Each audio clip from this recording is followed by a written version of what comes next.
Good day, everybody, and welcome to today's webinar. This session will begin at the top of the hour.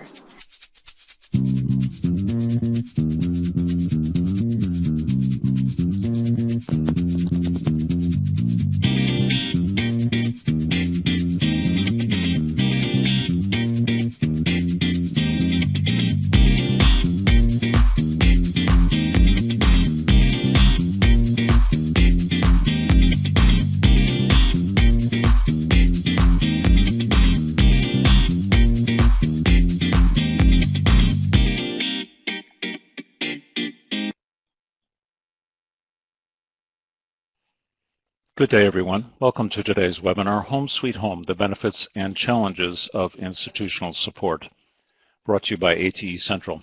I'm your host today, Mike Lasecki.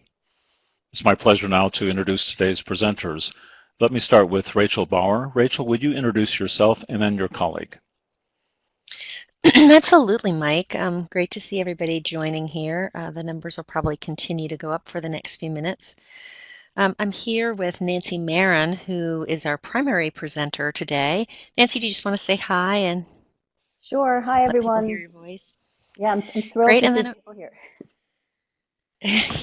and then also we have joining us, our special guest is Ann Beheeler. Ann, could you also say hello, and you'll get a chance to introduce yourself and talk more about your center work in just a little bit. Sure. This is Ann. Thank you. It's a delight to be with you today.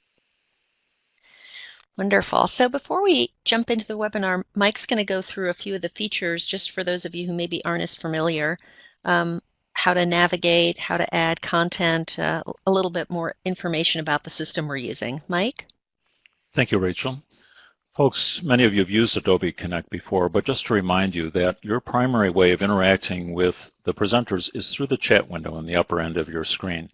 So if you just simply type in your question or your comment and just hit the return button, your message will appear, and we'll get to those questions as time allows. You can see Rachel just typed in "Hi, everyone" into the window.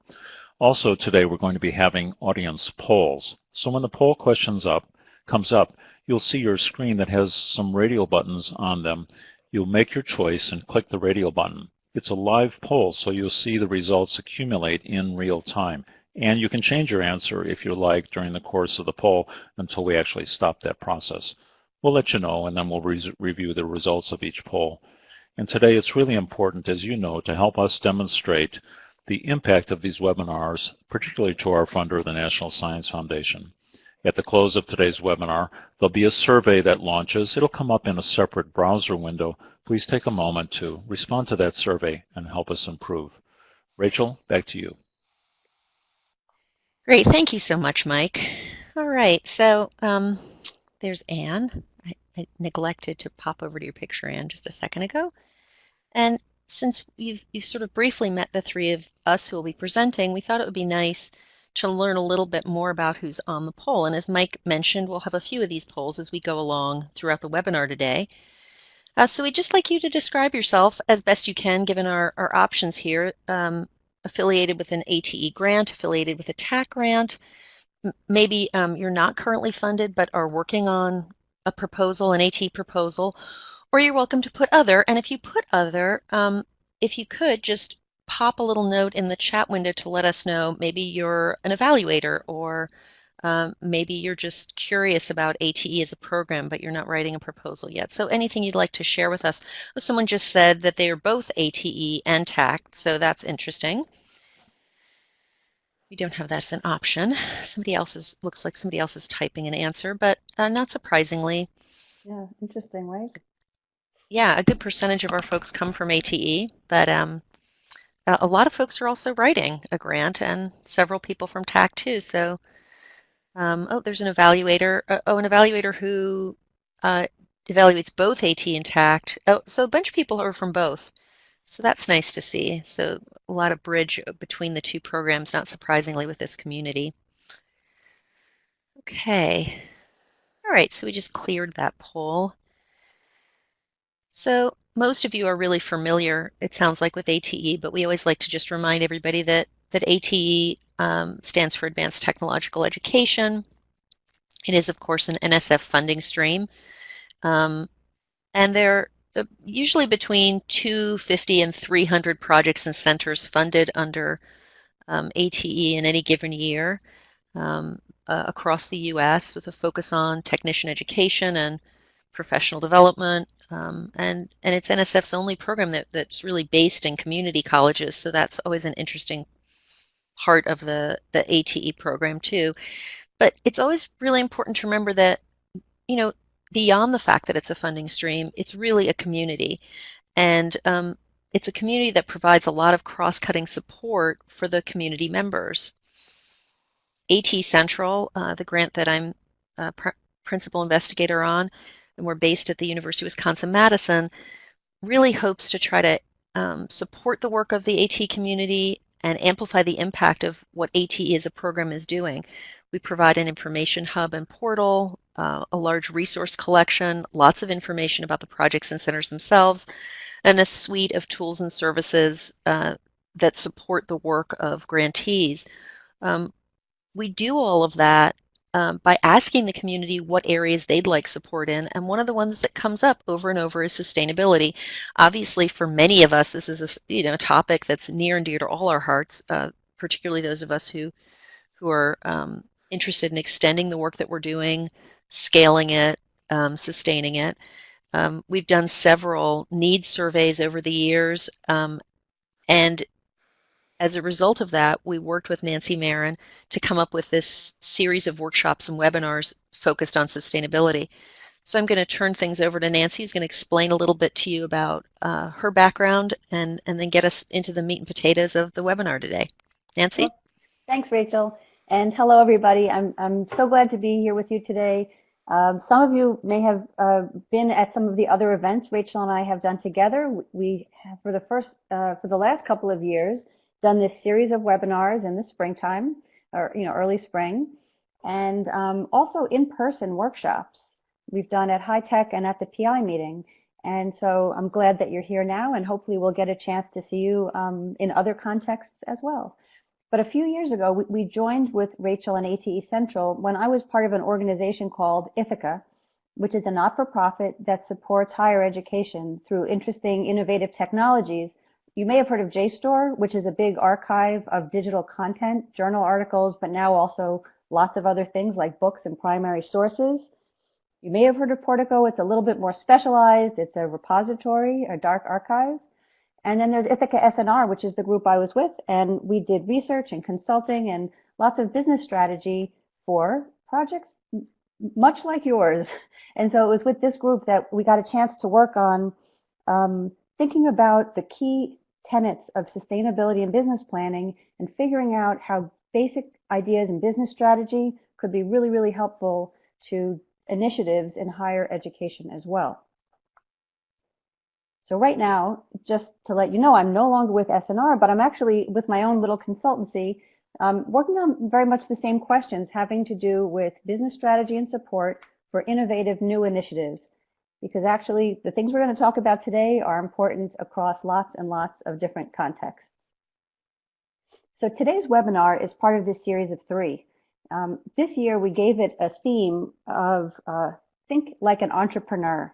We use the word sustainability, but sometimes that can have almost not an ambitious enough ring to it. So this year, we decided to just take the bull by the horns, call it thinking like an entrepreneur, and really get at what we think are the critical things that even folks who are not interested in making a profit need to think about in terms of setting up a strong value and a strong argument for why the work you do is really important and should be supported. And that's the spirit in which you will see all the 3 events this year. So we've already had the first one, which focused on identifying and catering to a very specific audience with our guest, Kevin Cooper. That is already archived on the ATE Central website. Today, as Rachel mentioned, we're lucky to have Ann Beheeler with us, talking about host institution support. But I'll take this occasion to let you know that next month we've got something great coming up as well. Casey O'Brien is going to be talking to us about the strategies that have worked and worked well and less well, or been, worked easily and less easily in terms of generating revenue alongside the grant. So that's kind of, it's a tactic that some folks have shied away from, others have attempted to tackle, but most people are pretty curious about, and I think you're really going to enjoy the session next month as well. But I'll mention a couple words about Anne before we jump in, because the real value of being here today, hopefully I can share some interesting overview with you, but you're really going to get to hear from someone who knows what this world looks like.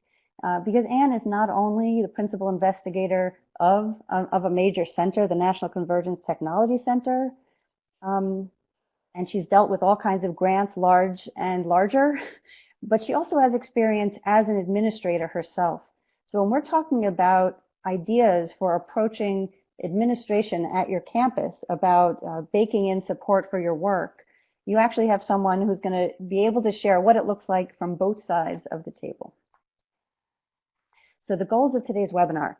We'll start by giving traditional little overviews so that folks who haven't been with us before know pretty much in the big scope of things where the idea of institutional support fits into this global concept of what is going to make my project or center sustainable for the long term.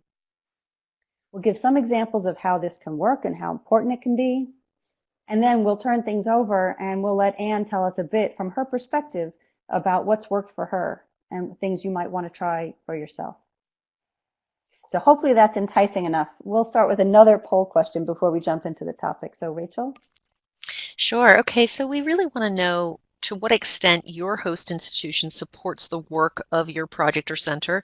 And this is something that obviously if you have a TAC grant, you can also let us know about too.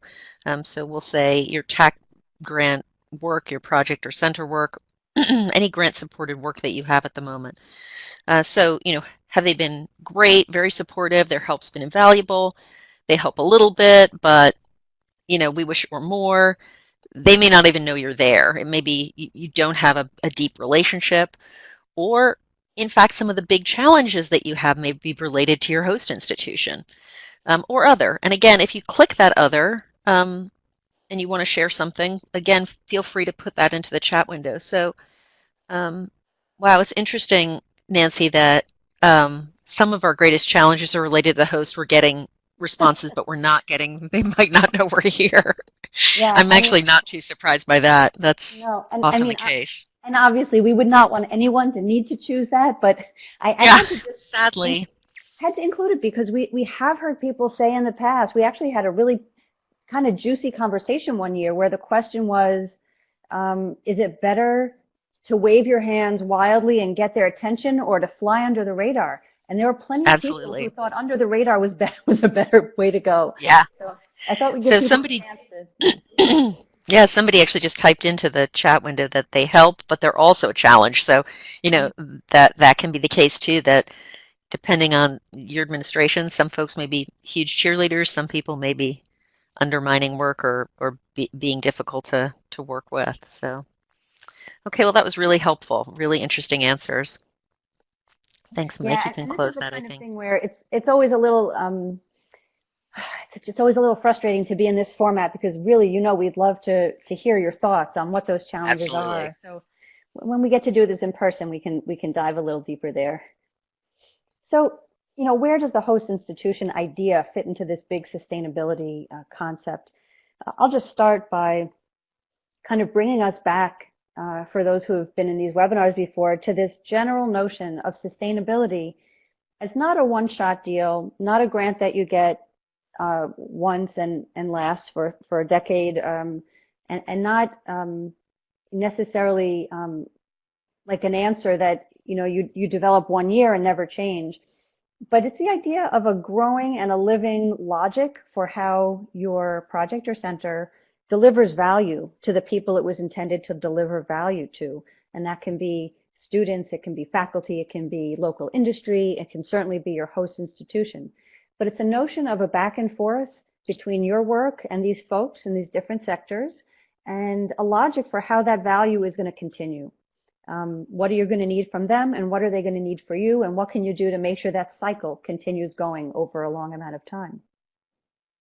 So when we talk about this, the setup here is that you first start with a concept of your project, which is only a great idea until it gets informed by all these other things. So if you look to the top of this little graphic, those are the external factors like your audience, again, your faculty, the students you're serving, industry you're serving, and can even be your host institution. And then the environment, what's out there that is doing something similar, and how can what you're doing be really, really unique in the things it delivers. Once you've got something sorted out and you know exactly what you want to deliver, which I'm sure you've defined in your proposal, you see that arrow pointing down towards goals, activities, costs, and funding sources. And in that case, you're going to have to do those things. So you've discovered what you want to deliver, and now here's how you're going to deliver it. The circle around costs, what it's going to cost you to deliver it, and where you're going to get the funding from, is kind of the heart of what we're going to be talking about when you're thinking about the host institution. So hopefully you come up with a terrific idea, you figured out what you want to do, and now you're thinking, well, there are going to be things we'll need. We're going to need, well, lots of things hopefully to support us, and where are they going to come from? So what are some of those things? You might need to be generating content. In this case, it can be things like curriculum. Could be books, guides, textbooks, some things like that. And maybe in some cases, those are things that you're just going to be getting from partners. You may need some kind of technology that you're going to have to continue developing into the future. And that can be, if you developed, can be something basic like a homepage, or if your project involves having developed technology, it probably includes a lot of maintenance and development of an infrastructure and upgrades and migrations and preservation and other things like that. And then if you put a team together, those are people, and so there are salaries and benefits. You may need a place for them to sit, like office space. You may need ongoing development. So when you start to think to the future, you know what you need to do, how are you going to get it, and how are you going to continue to get it into the future. Those are going to be some of the key questions you'll have for how you'll sustain your work. So let's say you figured out what it is you're going to need to continue sustaining in your project or your center going forward. I'll just show you, again, a quick way of imagining what the role of the host institution might be here. So say you've put together, this could be lines in a budget, this can be just something that you sketch out for yourself. You say, well, you know what, going forward, no matter what, I'm going to need project management. I'm going to need some IT development work, some content creation work. We're going to have workshops, events, contests. There'll be some work that goes into that. And then there's also other stuff like, legal guidance. I might need help with the finances, or at least managing the financial aspect of my grant. I might need different space. So the first step is you'd come up with what that list looks like. Now here's a schematic view of what a budget would look like. Charmingly, a great budget with absolutely no numbers in it. But this is an interesting way to think about a budget, which is to say, in addition to putting actual numbers in here, where is it coming from? So this kind of an activity-based budget gets you to think about where you're going to be getting support in a slightly different way. So this is not just how much do I ask for in my grant, but this is going forward. What are all the sources of support for all the things I'm going to need to do? So for example, something like project management. So the salary, or at least partial salary for the PI, IT development, you're actually paying developers, things like that. In this little example, I'm going to say those are things you'll actually need to pay for. So maybe the grant is covering that, and you're actually going to write a check to those folks every year, or your work is covered by the grant every year.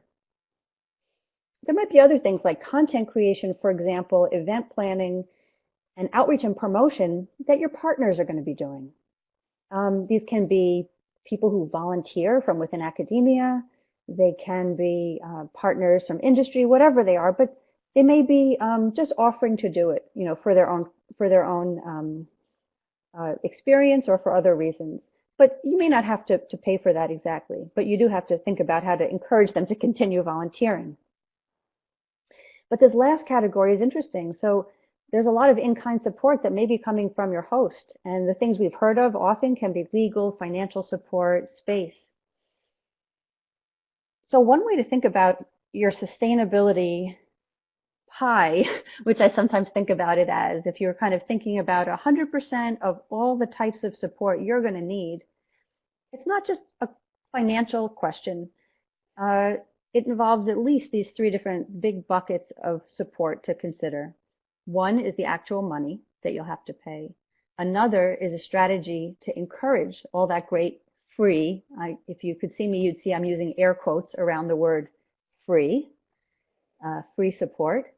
And finally, for in-kind support, where you're getting other things, especially from that host institution, you really need a strategy, the same way you would need a strategy if you were trying to generate money. So I'll take a little break here. Are there any questions? Nancy, one of our participants asked about whether there are examples of sustainability plans that can be shared from grants. And you may have some ideas, or Anne may, but I'd just like to say that there are a couple different ways that folks might be able to get help with this. One is through a project called Mentor Connect. They have a really great resource library. They do a lot of support for new grantees who have never applied for funding with ATE, or grantees that are coming in feeling like they may just feel fairly new to the process. And they have a lot of resources. I suspect one of the things they have are some sustainability plans. The other thing that I would encourage folks to do is to find other kinds of mentors within the AT community, connecting either through, we can help you at AT Central, or just with PIs that you know who might be willing to share their sustainability plans with you. We don't have a list of sustainability plans on AT Central, but would Anne or Nancy, would you like to speak to this, answer anything different, or have any other ideas for folks? Well, I could add to it. I know that we have some people here who have TAC grants. And in the TAC program that we led through the end of September of 2015, we were round ones. We were all required to have a sustainability plan. And many of those plans are actually stored out on skillscommons.org, SKILLS commons.org. It's a TAC grant, but ultimately on sustainability, what you're really looking for, in my opinion, is we got grant funding to do some things that we thought were going to be really great. Well, not everything turned out really great necessarily, but the things that did, how do we manage to keep them going? So it's a really good idea to sort of write your sustainability plan at the very beginning of a grant, thinking about the kind of evidence that you need to support a given item. And what you can find is some examples out on skillscommons.org. In addition to Mentor Connect. Mentor Connect has a fabulous library of resources. Thanks so much, Anne. That's great advice. Yeah, and that's great to know. I'd mentioned that there are a series of case studies on the Ithaca S&R website that you couldn't call them an actual sustainability plan. They're actually like short essays, but they include the budgets of a bunch of projects done normally in higher ed or institutions, library, college and university libraries, and often having to do with technology. What they're interesting for is they spell out how the project leaders struggled with getting the right balance in what they're delivering and what they're getting. So, how much investment did they need to make into their project? How much focus on audience and users to generate what kinds and how much revenue and other kinds of donated resources? So they're great stories about how folks tried one way, came up a little short, and retooled and tried another tactic, if you'd like to see some other examples. And several of them are NSF-funded initiatives that are profiled. So that's on the Ithaca S&R website. So, just to recap, there's a couple of ways that the host can help that we've heard folks talk about most often. And, it can be in staff time, it can be an office space, it can be support for fundraising, strategy or actual fundraising. It can be in publicizing the work you do. It can be in helping you to develop or strengthen the contacts with industry. If anyone's interested in typing in kind of other things that just come to mind, are there other ways that you can imagine that you're getting support or that you would like to get support from your host institution? I'll keep my eye on the chat window in case anything really exciting comes across.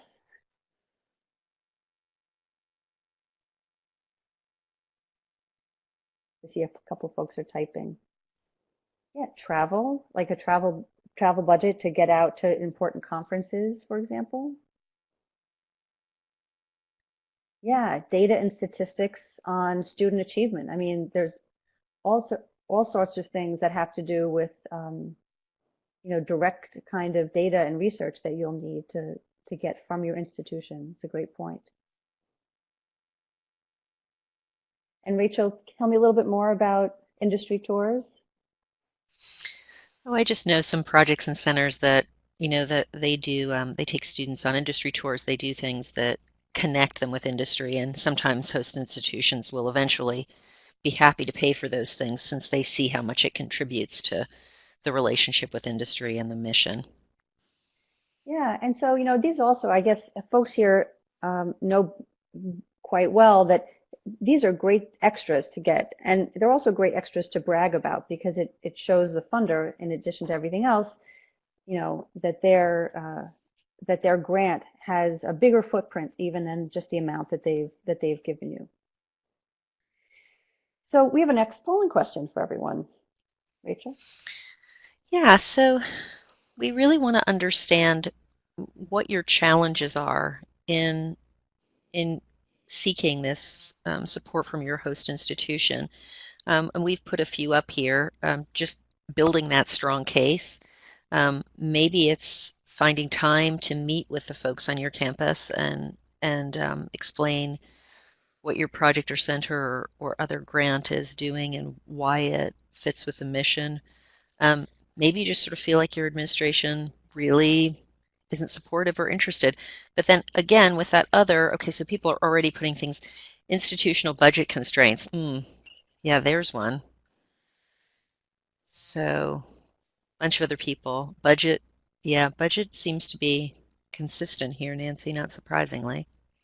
Yeah, this is one of those things, like just my experience in doing some research for people who, ultimately want an institution to pay for something, and tend to get an answer like, we can't do it, we don't have the budget. My response to that, and I'd be curious to hear what other people think, my response to that is, it's not that there's zero money. It's that you've chosen to give it to some other project that is not this one, right? So budget is always something you're going to hear as a constraint. And obviously sometimes there's no getting around it. But lots of times it's still a question of choices. And so this is going to be, I think, an extremely helpful session for folks who are dealing with administrations who are telling you, we just don't have the funds.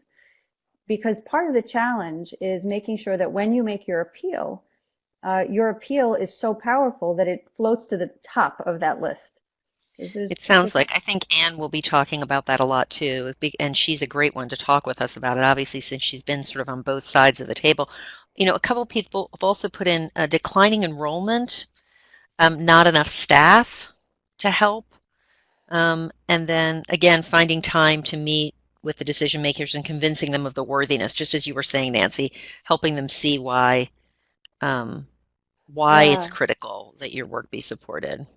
Yeah, and I guess, and again, I'm just going to set this up, and we're going to, you'll hear from Anne in just a moment, but I think one of the key messages in this whole session is that in the same way that we all make time, and no matter how many other things are pressing, we're going to get our grant applications in by the deadline. Meetings with, frequent and regular meetings with the key administrators and campus stakeholders who have the power of the purse is really just as important, if what you need from them is critical to the success of your project.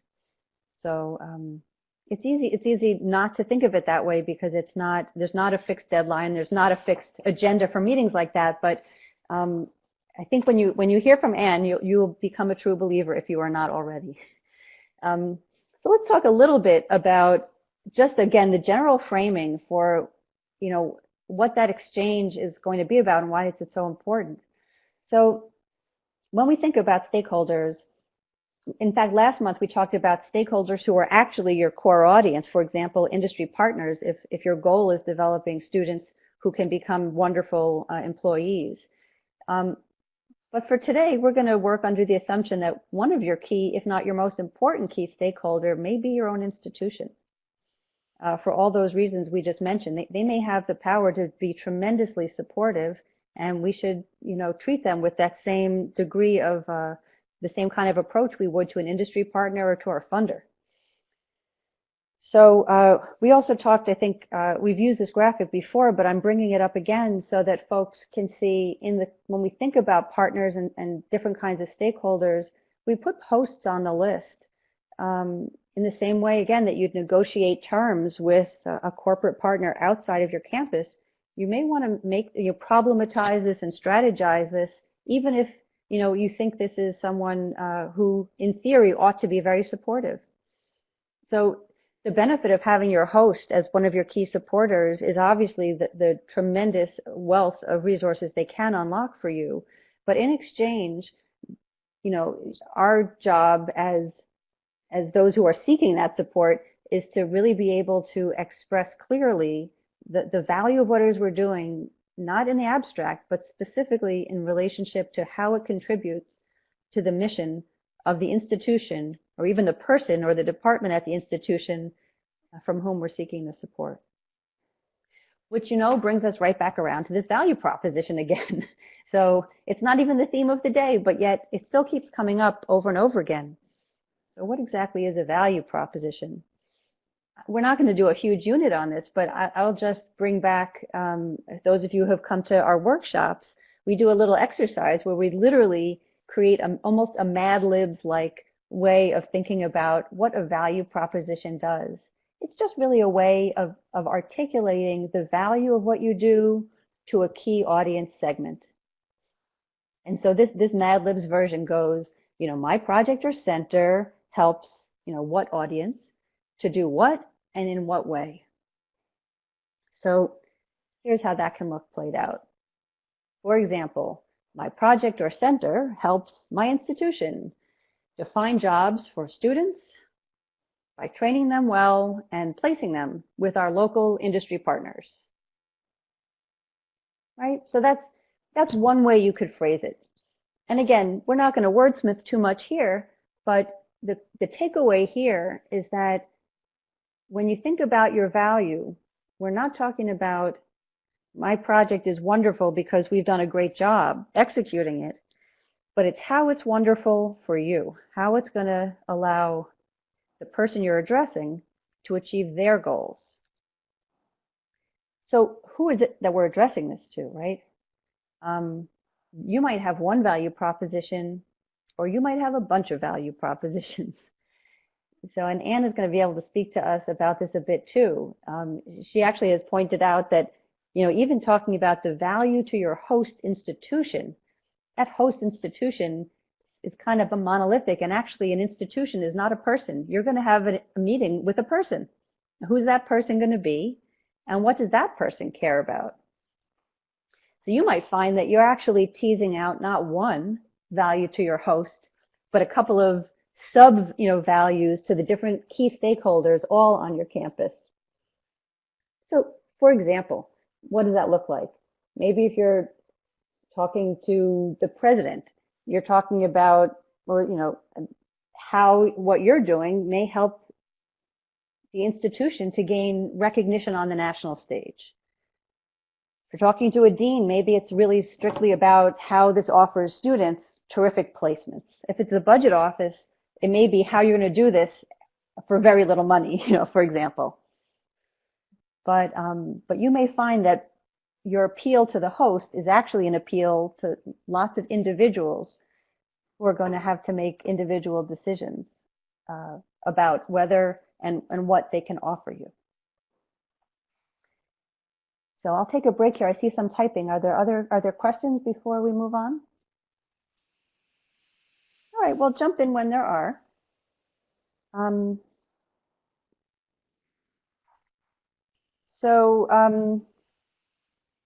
You know, the other thing that Anne will be speaking to us about a bit is when you finally know what those values are that you want to express,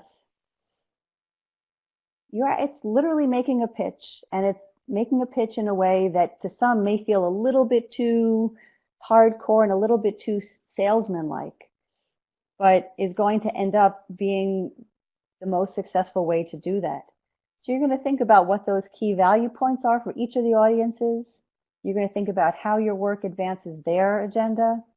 You're going to gather lots of data, and you're going to keep having those meetings.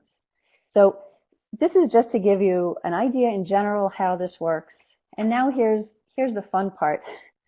I'm going to turn this over to Anne, who's going to tell us a little bit about what her work has been like at the National Convergence Technology Center. And then she and I are going to have a bit of a chat with all of you, so she can tell us in a lot more detail how this stuff really works. So Anne, I'll turn it over to you. Thank you, Nancy. The National Convergence Technology Center is something I'm going to explain just a bit in terms of the value propositions that we provide to our institution at this point and what we were attempting to address when we started. I think it's always interesting to understand the context in which an individual is couching their remarks. We are a National Science Foundation Center at this point. It is led by Collin College, and Collin is just north of Dallas. In effect, we're 25 miles directly north of downtown Dallas. Sometimes that takes 25 minutes, and sometimes it takes 2 hours, depending. We're spread out, of course. We started as a regional in 2004, and a couple of major things we do is work with colleges and universities in a true community of practice where we all help each other. And these colleges and universities are nationwide. And there's some value proposition to that, too, to get the colleges to join in. We are primarily in the networking, infrastructure, mobility, data communication side of IT, although that's getting more and more blurred because our business team is expecting us to address a bit of programming as well. We started the regional center to address the downturn in the IT industry in the early 2000s. If you've been around IT very long, you will remember that in the late 90s we were never, ever, ever going to be able to train and educate enough workers to satisfy the demand in industry. The word then was that there were 1.2 million open jobs that just demanded to be filled.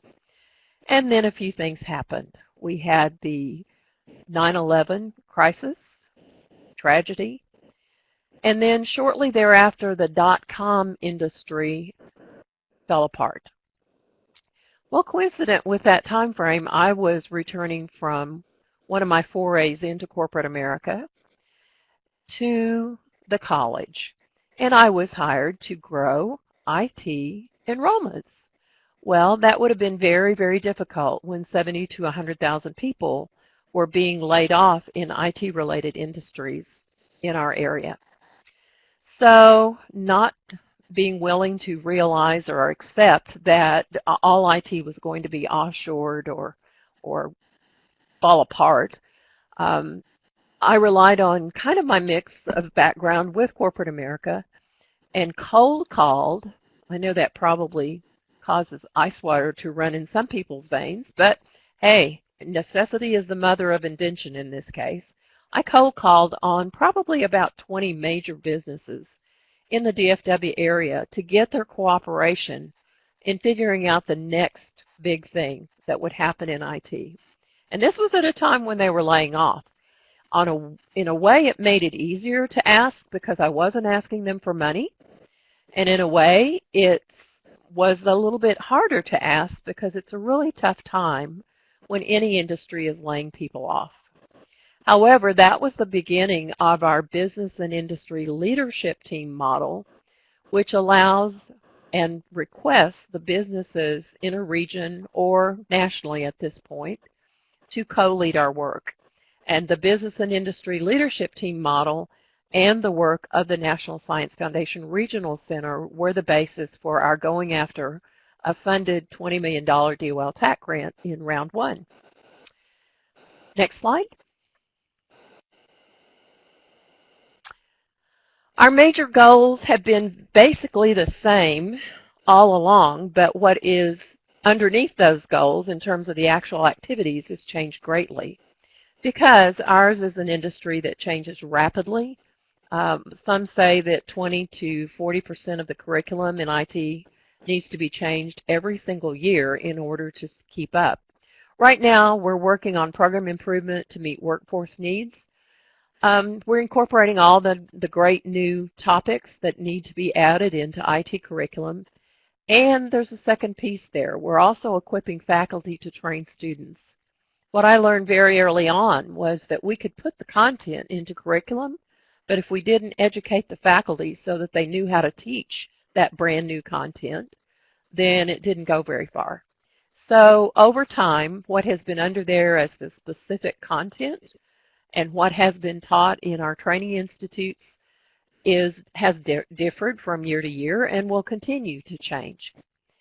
The other thing we're doing is we're working very, very hard to increase the number of degree and certificate holders nationwide to fill the IT shortage that now exists again. And in this area, we are working intently to grow the number of women involved in IT and ethnic minorities involved in IT and any other minority group that exists. Why? Well, in the DFW area, IT unemployment is only about 1%, and the IT workers are, frankly, poaching employees from one another at this point. Does it not stand to reason that if the population has over 50% women, and the IT industry has only 10 to 15% women, that maybe that's a good opportunity to be able to grow additional workers? So we're working on that. And of course, we have to keep our certificates and our degrees updated as we go along the way. We're also working to create very strong regional hubs that adopt some of our processes, working with businesses that take over some of the education for faculty and take over the work with the high schools and the universities to actually support the entire 2+2+2. And then, of course, in terms of a goal for any National Science Foundation grant, we are all required to disseminate, and we do a lot of that through conferences. We do it through webinars such as this one. We do it through social media, newsletters, etc. So that's our background. Next slide. This is just a quick visual. This visual shows you where our center is located in Texas, North Texas, the red star, and then the green circles are where our partner colleges are at the moment. And then the yellow ones are the ones that are part of the 60 college, community college, Convergence College Network, which is our community of practice. And then all the little blue stars represent sources or locations where we've had people attend our summer education. So we have a pretty broad reach. We have a few states that we've not entered, but we hope to see all the states involved with us as we go along. So Nancy, I'm going to turn it back to you, and you can ask some questions, and I'll respond. Yeah, well, that's great. And Anne, again, thank you so much for being here. I thought we would start with something, pretty straightforward. You've described so well how much ongoing upkeep,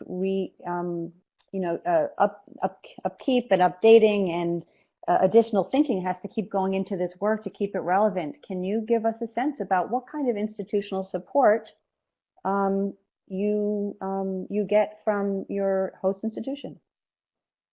Well, that's varied over time. Initially, when the president had just hired a brand new dean over the engineering and IT area, he really, really wanted me to go out to the businesses and convince the businesses that they wanted to send their workers to our educational programs. That was a bit difficult because they were laying those workers off. They were probably not going to invest any money into them. So he was a little skeptical about how I decided to handle it. What I recognized was that I guess at the time we had about 1,100 community colleges in the nation. Over half or more of them had staffed up to try to address the IT shortage, and they had ended up with faculty who in some cases could not teach anything else. So working with several of these districts, we went together and we sought National Science Foundation Regional Center funding to try to address what I would call the next big thing. In IT, there's always a next big thing. At the time when we were working on it in the early 2000s, though, the next big thing was arguably several years off, and we didn't know exactly when it would occur. But when we were funded for the initial grant, never has there been any question about us having office space, phones, conference rooms, accounting support, space for our training events, our education events. We hold one every summer that's a week long. We get full use of the conference center, the labs, the IT people to support us. It's been very, very gracious. Strong support through the president, though, was not really there initially because he was kind of skeptical about what would come from it. But over time, the grant did develop and did produce, and I think the most exciting thing I ever heard was when someone told me that they heard him at a state conference and somebody was talking about innovation and what's new. He stood up and said, "We're the hosts of the only Convergence Technology Center in the nation," which is IT and communications, by the way. And he just sat down. And I thought that was pretty cool, pretty telling that he was very proud of that.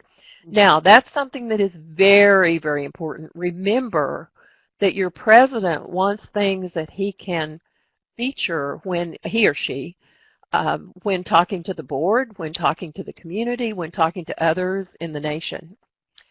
Also, too, along the way, with our business and industry leadership team co-leading our work more and more every year, what that ended up helping to do is get more students to come back into the programs, also helped get them jobs, and of course that didn't start out with lots and lots of people, but it did allow us to prepare our first graduate from our Convergence Technology program to graduate in 2007, and she was a single parent whose best previous job was that of a casino waitress. Wow. She had eight interviews and several offers almost immediately, and she's now a VP for a firm with a six-figure income, just still with an associate's degree. That kind of story we made available immediately to the PR department, and that went into some of our college publications at that point. And then, of course, using the Department of Labor grant, which we applied for along with a lot of people in the world. Most of us weren't at all sure that we would get it. We did get it. We were able to do a lot of really cool things for the colleges that were involved, and that gave the president even more things to talk about. Now, current support is much stronger presidential and administrator support than we had at the very beginning. We have a different president now who's also extremely supportive. And along the way in the Department of Labor grant, we had career coach positions, and we gathered evidence. And that evidence showed that those that used the career coaches were twice as likely to be retained as those that didn't in our grant. And I was going to the budget process to try to get 2 positions on hard money on a go-forward basis. Our business team heard about it, and they wrote a letter suggesting that the budget team sustain 3 positions, and that's what they did. But you know, so you just wish would happen for everybody, right? I'm sure everyone wishes that happened. Well, it didn't happen just because. If I had gone to the budget committee, and here again, having been a dean was appropriate background for knowing how Collins' particular budget committee works, but having been a VP at another college, I could see even from a higher level what mattered. Mm-hmm. Turns out that in supplemental money, whoever gets that supplemental money is getting it, for the most part, if it's a position, it's an ongoing commitment by the college. It's not just their salaries this year, it's the salaries for the next future years. Mm-hmm. So it was very, very important to have evidence. It would not have happened without evidence. And I don't think it would have happened without the business support. So just going back to the very first grant, I just wanted to ask a little follow-up question. When you listed all those things that you knew you would get in that first grant, you listed office space and some administrative support and some equipment support. Were all of those things detailed within the grant? What were the No. what was the tactic? Yeah. How did you know? No, they weren't at all. Technically, all of this was to be paid for out of the indirect money that we got from the grant. Mm-hmm. But that was back in the days where we didn't even have to take our entire indirect, and we actually were taking quite a bit less. Mm-hmm. The college has always been very, very gracious, and that's part of the culture here. We want to support with space and phones and conference rooms and so forth. We want to support things that have the possibility of doing good things for the community. So getting that sort of thing has been rather straightforward from the very beginning. So that may vary. Yeah, and I was just wondering if you felt like it's safer to encourage people to specify those things up front and confirm that there's an agreement, or if it's to what extent you feel like you need to do that sort of thing today, or if it can just be a handshake as it was then.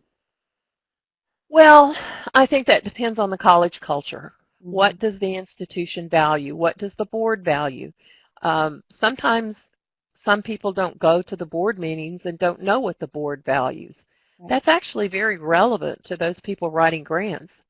If the board values growing technical education, which our board does, then it's a little easier than if they want to be a transfer college only. And I've been in colleges that do both or do one or the other. And so I think it's understanding what the college is. Okay. So let's go to another question we had kind of chatted about earlier, which is this idea of you kind of know what you need. You know you need to make an appeal.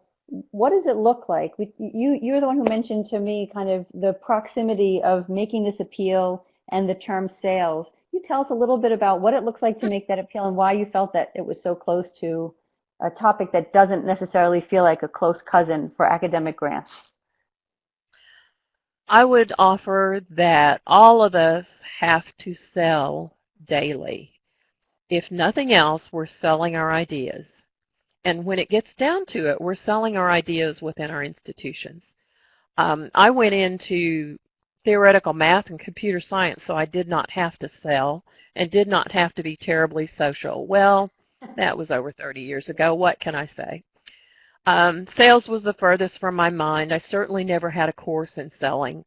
But we have to get support from others. I think the longer I even just live, I realize that no one of us can do a particular meaningful project by themselves. It just can't happen.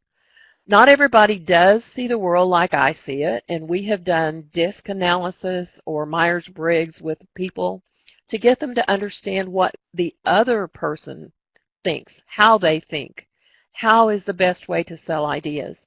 I happen to be an ID, for those of you who know the DISC, the ISC analysis, and I can totally drive people nuts if they are the C or the S, the conscientiousness and steadiness. Now, I call myself conscientious and steady.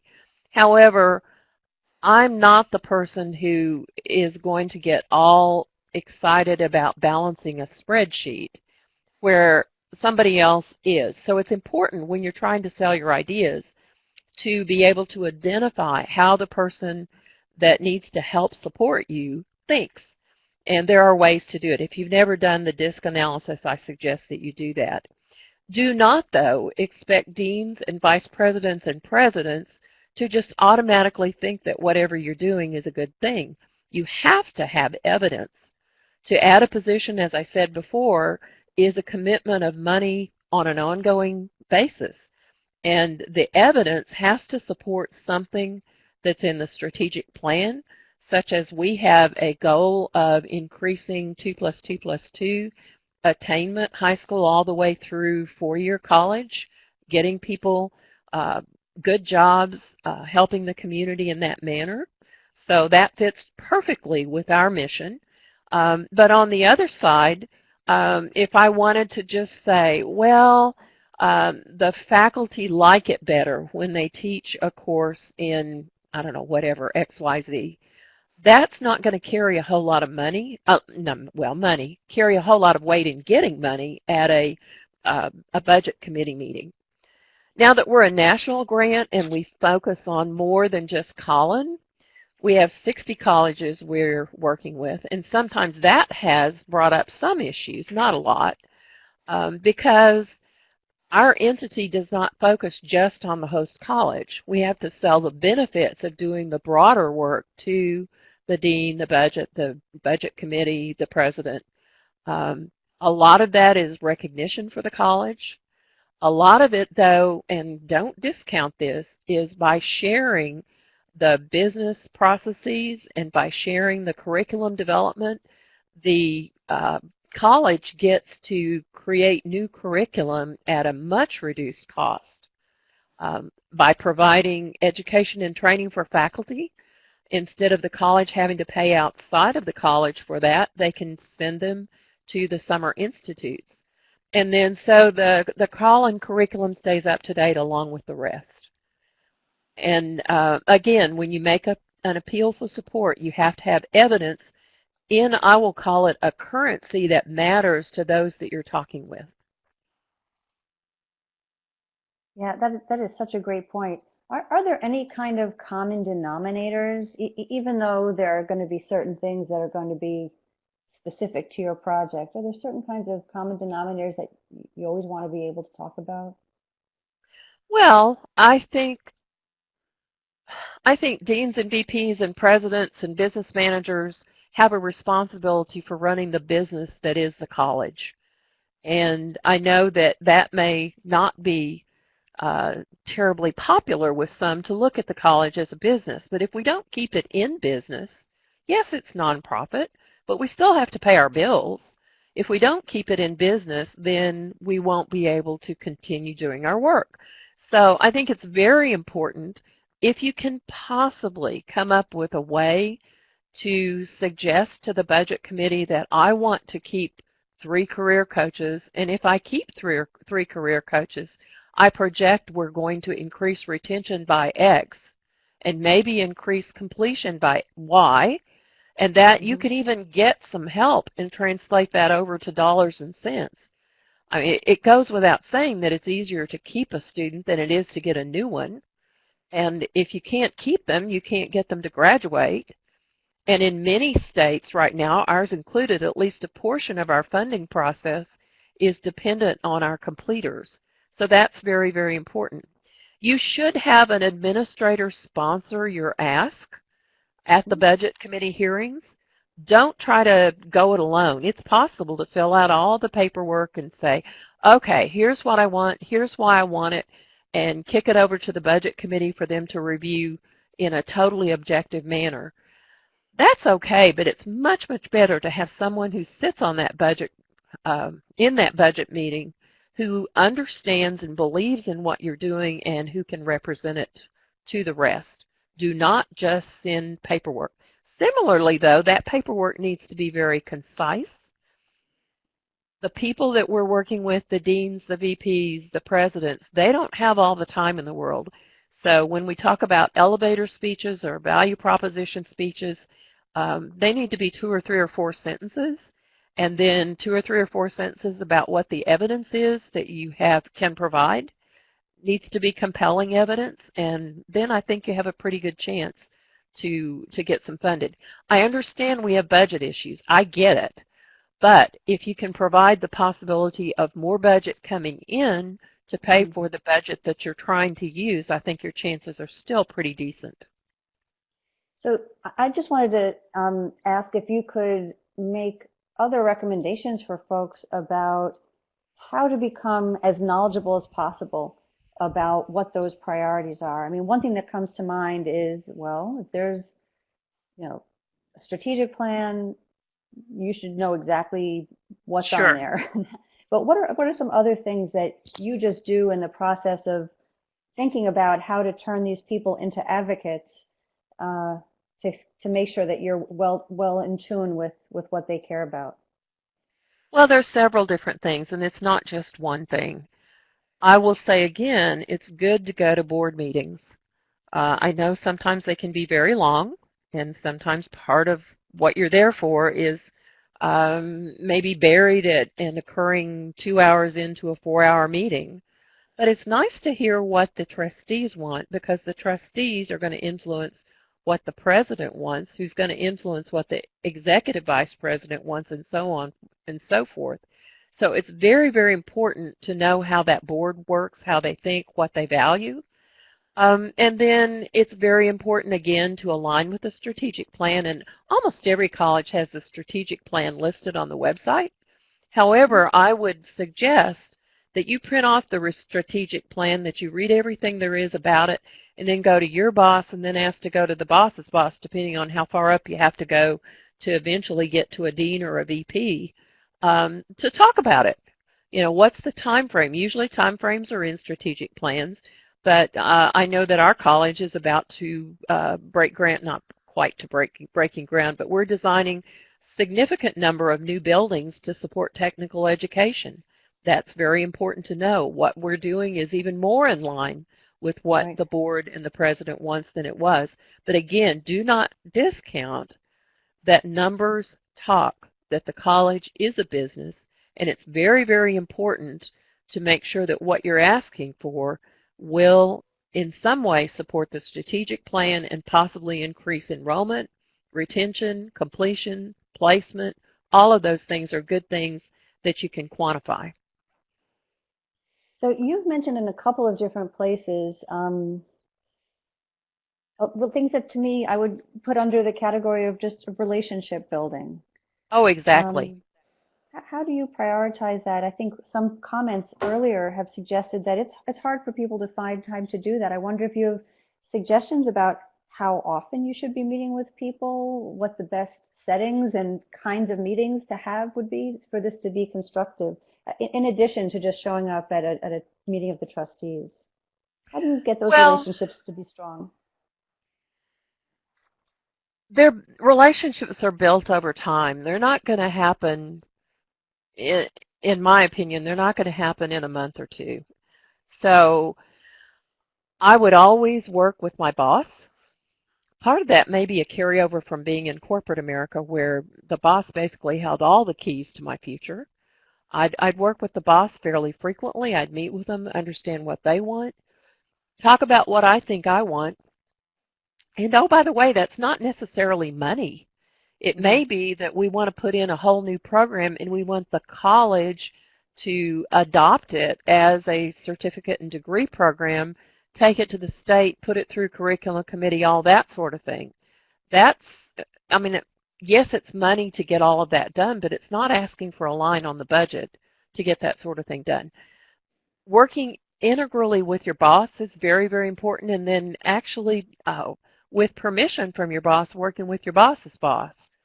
And ultimately getting on up to the point that you're working with people on a VP level so that you at least understand what's going to make a difference and what's going to resonate if you do want some funding to be able to continue. So I'm going to go out on a limb here and suggest that to the folks listening that it sounds like there are exactly 0 shortcuts to this particular tactic, and that it's just as time-consuming as you're making it sound. And the next question is going to be, where do you find the time? I would say that we all do what is in our own informed self-interest.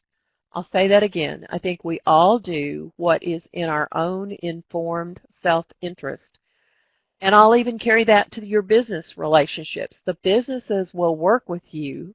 They may initially volunteer to work for you or work with you because they consider it philanthropic. However, long term, they need to have something in it for them. The old Whipham principle, what's in it for me? Mhm. So what's in it for me is very, very important because that makes the engagement, the relationship with the business and your program stronger. It's a similar kind of thing. If we can provide nuggets, I'll say, for our deans and our vice presidents to use in what they're wanting to do, then that helps us greatly. That's It, terrific. there are a couple of Yeah. questions that have popped up in the chat for Anne. One of them, somebody asked about, Anne, have you gotten to the point with your industry partners?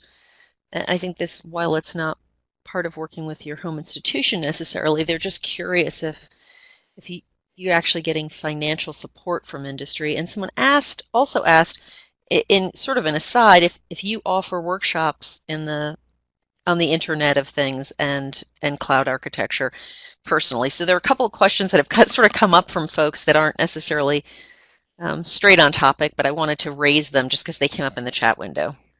Sure. Okay, so first question, does the industry financially support us? They do, but not with money, I haven't really had to ask for cash from them. However, I will tell you the kinds of things they do for us. In our earlier days, we needed equipment to be able to teach convergence, and that was the convergence of telephony and IP data networking, rather the standard networking we deal, well, I don't know what standard is today because it's all changing. But there was a business called Nortel that actually was going out of business, and because we asked, we got to go shopping in a huge warehouse of equipment that was in fact not old. They were just downsizing. They had, oh, I don't know, I think we got $250,000 or $300,000 of equipment from them. Now, did they give us cash for it? No, they gave us the equipment, and that worked very, very well. Secondly, our built chair, I have been very, very blessed to have a chair for our business and industry team that truly believes in what we do. An example might be this last summer we presented on the built process at the High-Tech NSF conference in Pittsburgh. I contacted him and said, hey, do you want to come present with me? And he says, when? I gave him the date, and he said, well, I'm in California on vacation. Well, I immediately said, oh, no problem, I can move on. I'll find someone else to help. And he says, no, no, no, stop. The man literally flew from California to Pittsburgh for 2 days to help us and flew back to his vacation. Now, I'm not sure his wife liked it, but it worked very, very well, which shows the commitment that we had. It's very, very strong commitment. If I need someone to mentor a student, I can go down our list of business and industry leaders, and I can pretty well gauge which one will and which one won't have the time. Some of them are willing, but I know they don't have the time. And answering the second question, our Working Connections IT Faculty Development Institute is in its 16th year this summer. And yes, we will have workshops, actually a week-long workshop. The design is to present enough new material for a faculty member to go away and teach a brand new course with a little bit of self-study, or maybe a lot of self-study on top of it, especially if there's a certification exam involved. But that event, you can find out just, I don't know, I think you have my email somewhere in this. You can email me and I can give you more information about it. It's open to IT faculty nationally. Thank you so much, Anne. Well, that's Sure. terrific. I just have one more formal question, although of course folks can continue to write in other questions, but because you have been in both the role of someone asking for support and the role of someone evaluating others' requests, I think from what you've said, the kinds of things you would love to hear people come in with from the point of view of an administrator would be lots of evidence, alignment with what your goals would be, But I'm going to ask the question in a slightly more subversive way. Let's say you're the person who's evaluating someone else's request for support. What's an example of what you just don't ever want to hear? Oh my. The biggest thing is I don't want to see a request with no evidence at all. Mm-hmm. And there are a surprising number of requests that come in for supplemental money. Now, the way the budget process works is the ongoing budget is pretty much the ongoing budget unless there is a downturn in the whole budget outlook, which can happen. I was actually in California when we had to lower our budgets by 30%, which was brutal. Oh, wow. It was really tough. I mean, that's just a really, really difficult thing. But in general, the ongoing budget is the ongoing budget, and then there's a separate supplemental budget.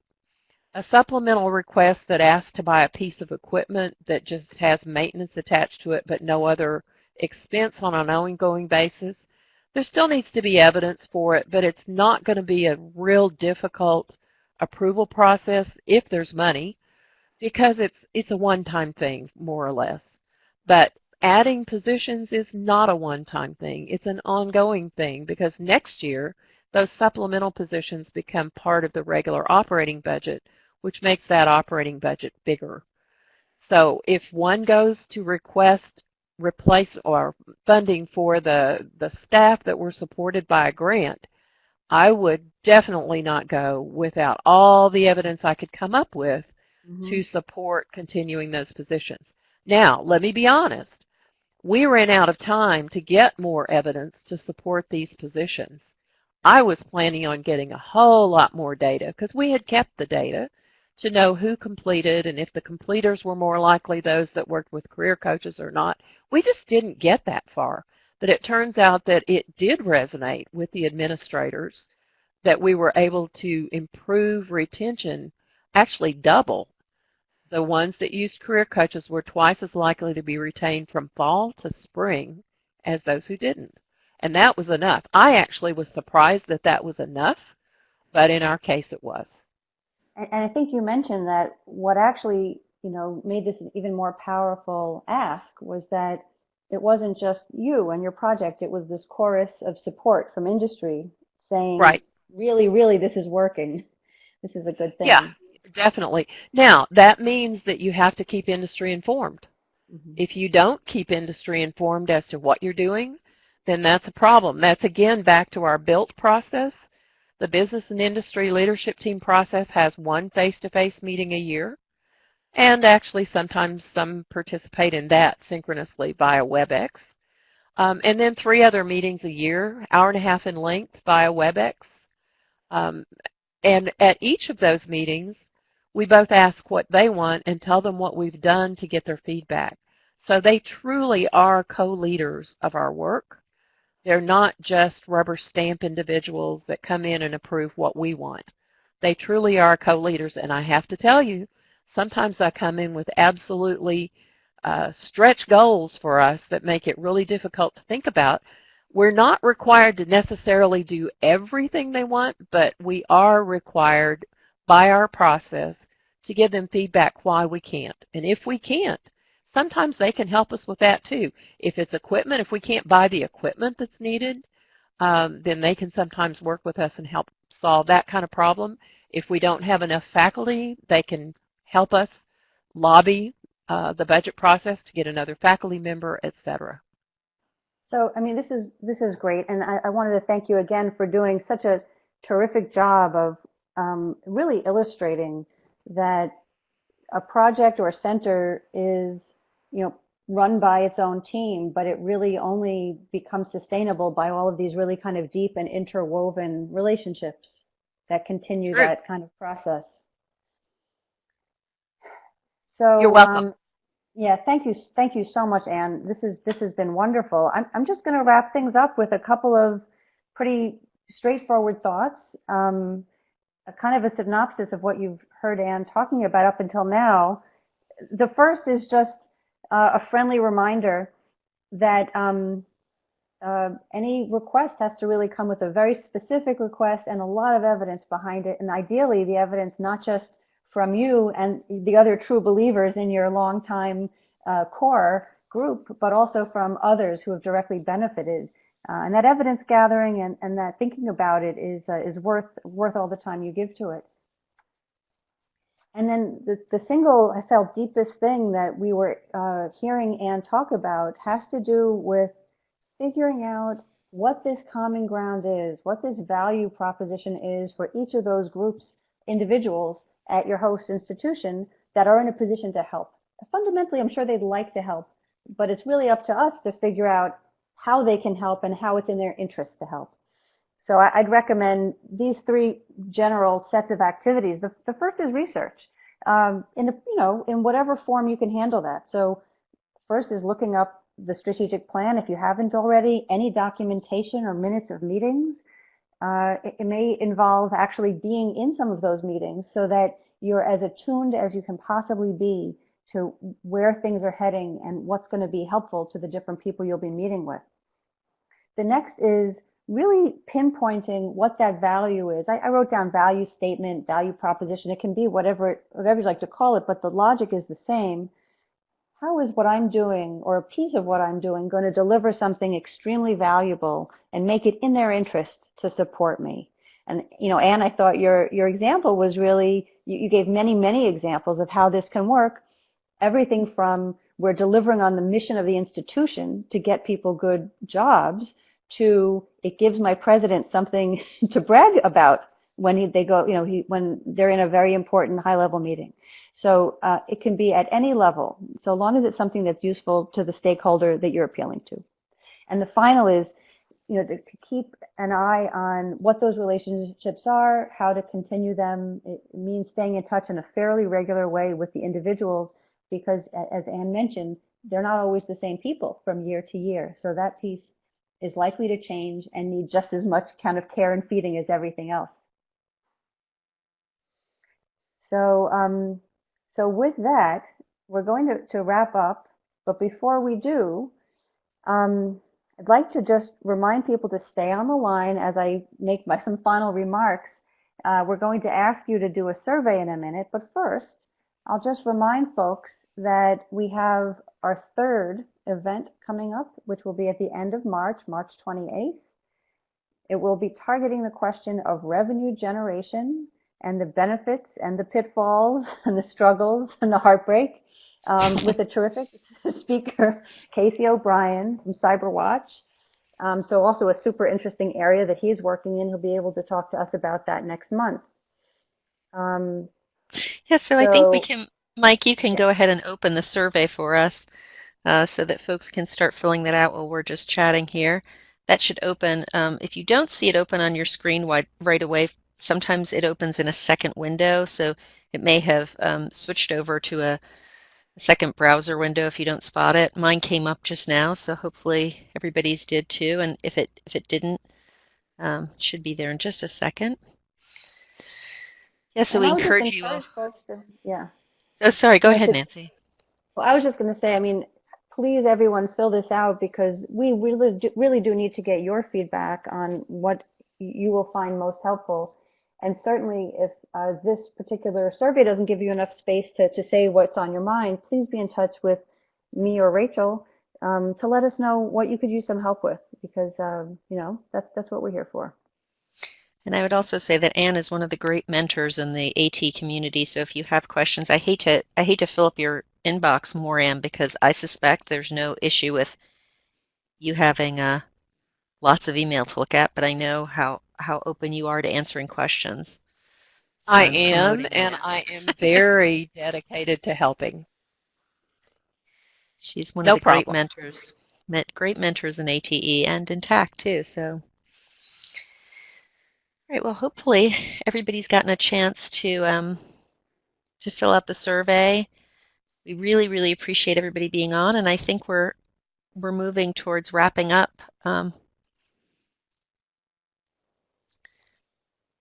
Thank you so much, everybody.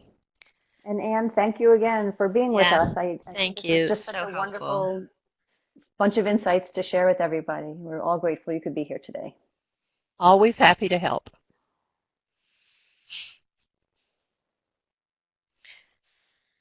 Rachel, that officially ends our presentation for today. I wanted to thank all of our presenters, yourself, Nancy, and Ann, for joining us today. And remember, folks, this webinar is being recorded.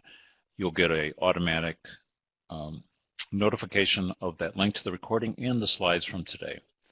Thanks, everyone, for joining. Goodbye.